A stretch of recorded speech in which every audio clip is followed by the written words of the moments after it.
Mjaft më me justifikime, dështimi i kombëtares ka një emër dëhre, ai quhet Armando Duka.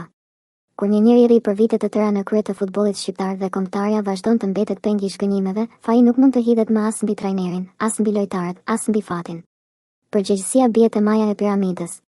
Le të ndalojmë me mashtrimin publik. Le të ndalojmë me përrallat për mungesë fati, detaje të vogla dhe ndeshje që mund të shkonin ndryshe. Kombëtarja shqiptare nuk dështoi rastësisht. Kombëtarja shqiptare dështoi sepse futbolli shqiptar prej vitesh administrohet pa vizion të ri, pa përgjegjësi reale dhe me të njëjtën frymë konsumimi që e ka kthyer dështimin në normalitet. Dhe kur dështimi bëhet normalitet, emri i parë që duhet përmendur është ai i presidentit të FSHF-s, Armand Duka. Nuk mund të kërkosh llogari vetëm nga trajneri sa herë humbet Shqipëria dhe të mos ngresh pyetjen themelore: kush e ka drejtuar për vite të tëra këtë sistem? Kush ka vendosur tonin, frymën, modelin, standardin, rrugën? Kush ka qenë aty në çdo dështim, në çdo shgënjim, në çdo premtim të pambajtur? Përgjigjja është e qartë. Nëse për çdo rezultat pozitiv dalin njerëz që duan të marrin merita institucionale, atëherë për çdo dështim duhet të mbajnë edhe barën morale e publike. Nuk ka si të jetë ndryshe. Është e padrejtë tua hedhësh të gjithë barën lojtarëve.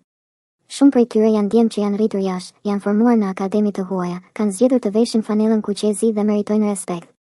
Është e lehtë të godasësh trajnerin, sepse trajneri është objektivi më i afërt pas një humbjeje. Por problemi i Shqipërisë nuk është vetëm pankina. Problemi është tavani i ulët që i është vendosur futbollit shqiptar nga një drejtim i lodhur, i vjetër dhe pa tronditje reale.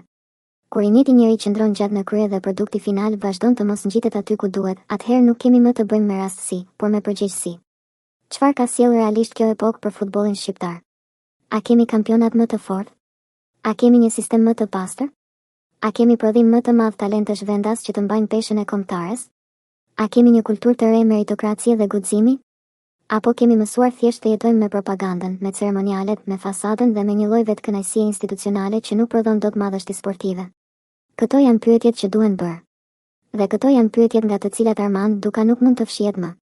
Sepse e vërteta është brutale, futbolli shqiptar është mbajtur gjatë në një gjendje ku mediokriteti shitet si stabilitet, ku mungesa e garës shitet si eksperiencë, ku dështimi riciklohet si durim, ku shgënjimi i tifozëve kërkohet të gëlltitet me gjuhë diplomatike, ndërsa thelbi mbetet po ai, Shqipëria nuk bën hapin që duhet. Dhe kur ky cikël përsëritet, kur shpresa ndizet dhe fiket sërish, kur entuziazmi i tifozëve përplaset prapë me murin e zakonshëm, atëherë presidenti i federatës nuk mund të sillet si spektator. Ai është pjesë qendrore e fajit. Armando Duka duhet të mbajë përgjegjësi jo thjesht sepse Shqipëria nuk u kualifikua, por sepse pas kaq vitesh në krye, futbolli shqiptar ende nuk jep ndjesinë e një projekti që po shpërthen. Përkundrazi, shpesh jep ndjesinë e një sistemi të mbërthyer, ku energjia e re nuk hyn dot, ku pyetjet kritike bezdisin, ku ndryshimi trajtohet si rrezik dhe jo si nevojë. Kjo është arsyeja pse emri i tij sot duhet të jetë në qendër të kritikës. Dhe jo, kjo nuk është urrejtje personale. Kjo është logjik publike. Në çdo vend serioz, kur një sektor ngec për vite me radhë, përgjegjësia kërkohet te drejtuesi më i lartë. Vetëm në Shqipëri kërkohet që presidenti të marrë duartrokitjet në fitore dhe të zhduket nga fotografia në humbje. Kjo është tallje me inteligjencën e tifozëve. Nuk mund të ndodhë më. Tifozët shqiptar nuk janë budallënj. Ata e shohin se kur humbet kombëtarja, gjithmonë del dikush për të gjetur fajtor të vegjël dhe për të mbrojtur qendrën e pushtetit.